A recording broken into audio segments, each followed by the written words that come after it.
Hello and welcome to the January 30th edition of This Week in South Carolina in Session.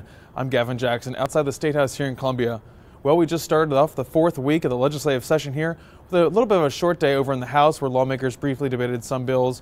They're really kind of waiting up for some more activity to happen tomorrow on utility reform bills. We'll get to that later.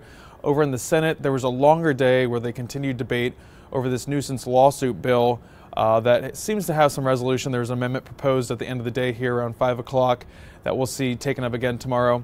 There's also some activity in some Senate Judiciary Committees today as well, involving a personhood bill that stalled and an open carry bill that also stalled. There was supposed to be some debate about utility reform bills that the House sent the Senate last week. However, that meeting did not meet today since the Senate got out a little bit later today. So let's get right into it. The Senate Judiciary Committee met today. However, they didn't accomplish too much because the debate was centered around a bill dealing with personhood status for fertilized eggs. This is an anti-abortion bill that drew several concerns from Republicans and Democrats, centering around its constitutionality, its impacts on people trying to get in vitro fertilization, and concerns for the mother. Senator Brad Hutto called up proponents of the bill and said if they want to repeal abortion altogether, they should have the courage to pass a bill to do so. But if the goal, which I believe the goal is, to outlaw abortions in South Carolina, why don't we take that up rather than take up a bill that would outlaw in vitro fertilization, a law that doesn't provide any exceptions for rape and incest, a law that's clearly unconstitutional, a law that in 3 other states where it's been put on the ballot, Mississippi, Colorado, and I think North Dakota, no flaming liberal states have all defeated it overwhelmingly. A place there, this bill has never passed anywhere. And I heard him cite some professor or lawyer who didn't even win the cases that he took up. I mean, the lawyer that he cites to say that it's constitutional is the same lawyer that's challenged it in court and lost every time. So do we really want to believe that lawyer knows what he's doing? I say that to say this. If what the goal is, let's just not undo the good in an attempt to get rid of what you may see is the not good.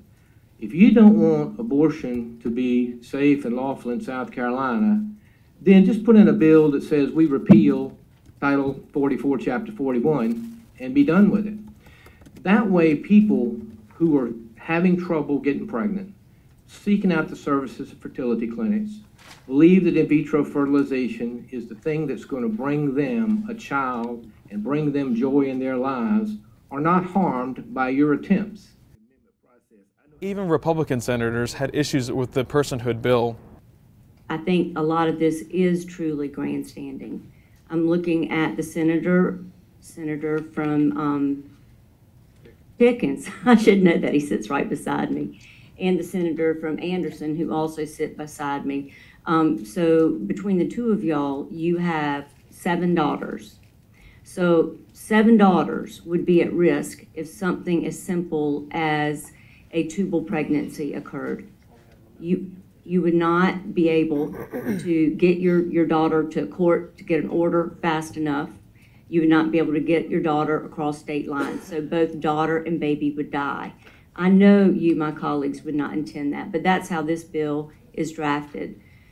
I am a Republican, pro-life, and Catholic. I do not want to vote against a bill that encourages pro-life. But this bill is so far out of bounds as far as its constitutionality, I don't think it can be retrieved. And I do question the fiscal. That a lot of times we need to, like I said, look around this room, think about our family. If we're in that position, if we're the ones having to make that decision about our family.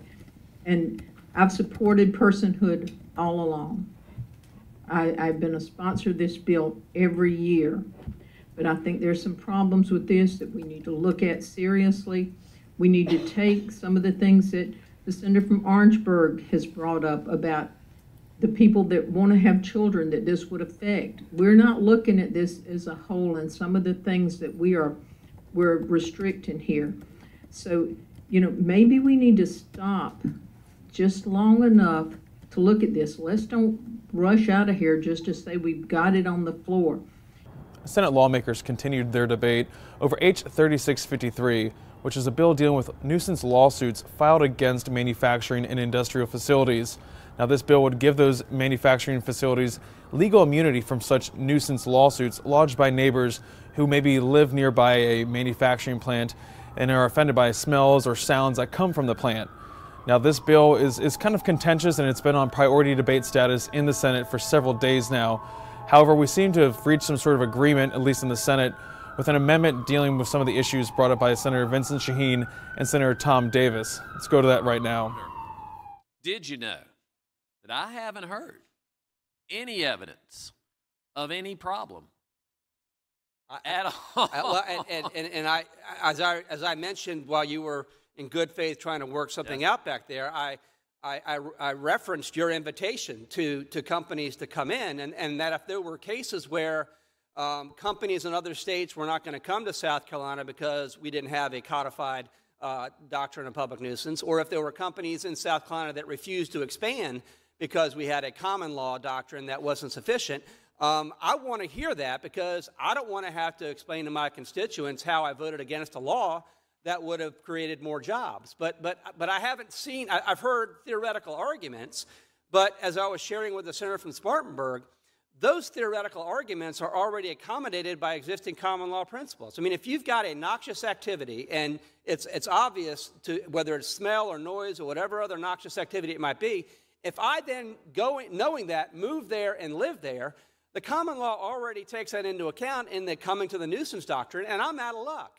I mean, if it were in fact the case that under the common law that I could then move up to that noxious activity and then bring a suit to shut it down, if that were in fact the common law, I would vote for this bill, because that doesn't make any sense to me, and I can understand why a company would not want to invest in those sorts of activities without that protection. And a Senate subcommittee that was looking at dealing with 3 utility regulation reform bills did not meet today, since the Senate went long today and adjourned at 5 p.m.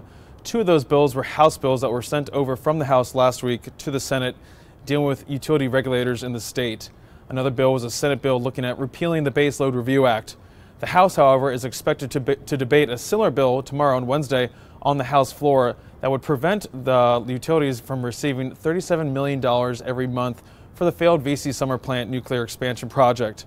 And that money goes to SCANA every month from customers' bills. However, lawmakers are not excited about that continuing, especially since the circumstances surrounding the SCANA debacle.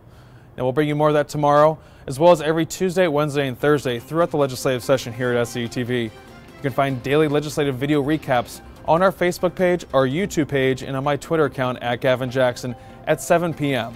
I'm Gavin Jackson at the State House in Columbia.